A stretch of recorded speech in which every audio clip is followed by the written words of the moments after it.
مساءكم هنا وسعادة. النهاردة هعمل مكرونة وأقول لكم سر من أسرار المحلات الكبيرة في تسبيكة الصلصة.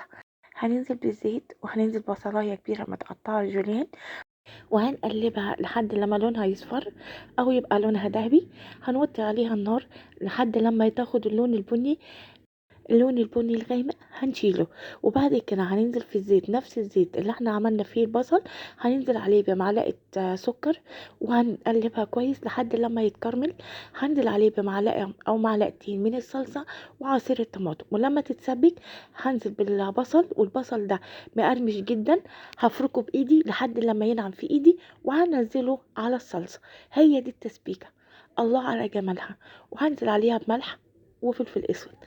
طبعا هنقدمها مع المكرونه، اذا مكرونه بيضه او مكرونه في الصلصه. والف هنا وشوف على قلبكم. يا رب وصفتي تعجبكم، واشوفكم في وصفات تاني. مع السلامه.